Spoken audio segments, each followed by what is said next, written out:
अब बैंक से जुड़ी खबरों की बात करते हैं। आज दो बड़ी खबरें आई बैंकों से जुड़ी। हाल के दिनों में देश के बैंकों के पास लिक्विडिटी में बढ़ोतरी जरूर हुई है, लेकिन रेपो रेट के मुकाबले inter bank call money rate में बढ़ोतरी बता रही है कि बैंक अभी भी लिक्विडिटी की क्राइसिस से जूझ रहे हैं। छोटे बैंक अभी भी लिक्विडिटी की समस्या से जूझ रहे हैं। देश में रेपो रेट 6.5% है और बुधवार को inter bank call money rate 6.65% दर्ज किया गया। Inter bank call money rate का मतलब ये होता है कि जब एक बैंक दूसरे बैंक से बहुत छोटी अवधि के लिए, जैसे रात भर के लिए कर्ज ले लिया, एक दिन के लिए कर्ज ले लिया, 2 दिन के लिए कर्ज ले लिया, इस रेट को जो है वो inter bank call money rate कहते हैं।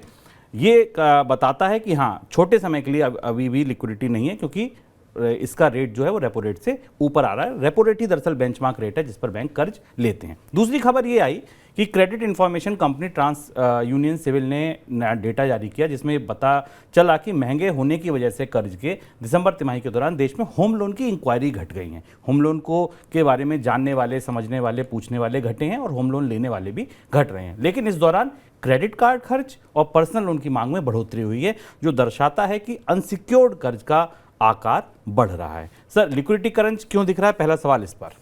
लिक्विडिटी क्रंच की जो अब तस्वीर हमारे सामने निकल कर आ रही है वो चिंताजनक है, और जो लोग करीब से भारतीय बैंकिंग सिस्टम को देख रहे हैं उनको लग रहा होगा कि लगभग वैसी स्थितियां थी जैसी हमने यूरोप के, अमेरिका के बैंकों में देखी, कि छोटे बैंकों की चुनौती ज़्यादा है। अगर हम रिजर्व बैंक के आंकड़े को देखें, रिजर्व बैंक की जो ताजी रिपोर्ट है जिसको हम पढ़ने की कोशिश कर रहे हैं, शुभम, रिजर्व बैंक ने मार्च 19 तक की रिपोर्ट के हिसाब से सेंट्रल बैंक ने बाजार में 94 लाख करोड़ रुपए की लिक्विडिटी बैंकिंग सिस्टम में डाली है, और इससे पहले बैंकों ने, रिजर्व बैंक ने 1 लाख करोड़ रुपए की लिक्विडिटी डाली थी RBI में। इसके बाद अगर आप बड़े बैंकों की तस्वीर देखें तो उनके पास पर्याप्त लिक्विडिटी मौजूद है, और इसके कारण बैंकों के ऊपर दबाव कम हुआ है।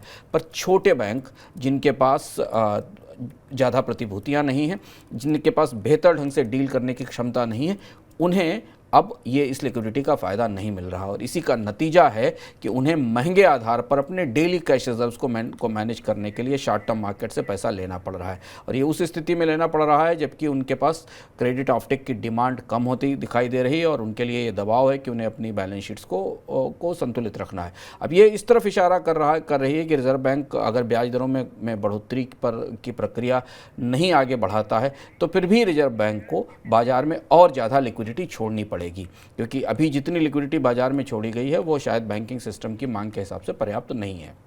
सर, अनसिक्योर्ड लोन के आकार क्यों बढ़ रहे हैं? ये खबर चौंकाने वाली है।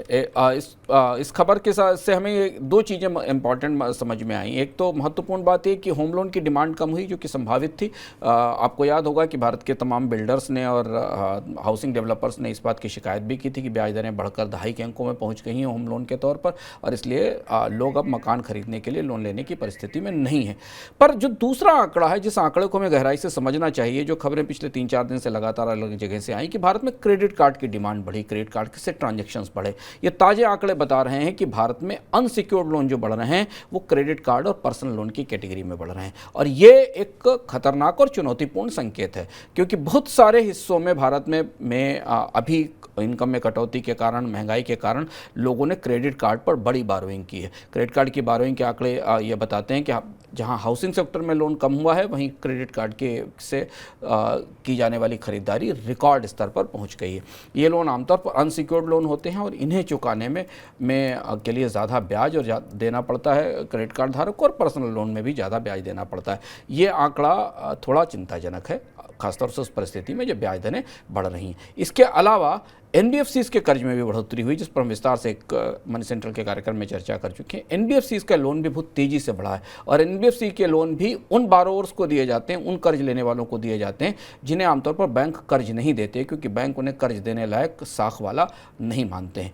तो क्या भारत में इस महंगे ब्याज दरों के बीच में जो क्रेडिट की ज़्यादातर डिमांड है वो एक जोखिम भरे पोर्टफोलियो को क्रिएट कर रही है? एक ऐसा पोर्टफोलियो क्रिएट हो रहा है जहां पर अनसिक्योर्ड पोर्टफोलियो है। अगर इसका ये वास्तविकता दिख रही है तो फिर आने वाले समय में इसका दबाव हमें बैंकिंग सिस्टम पर दिखाई देगा।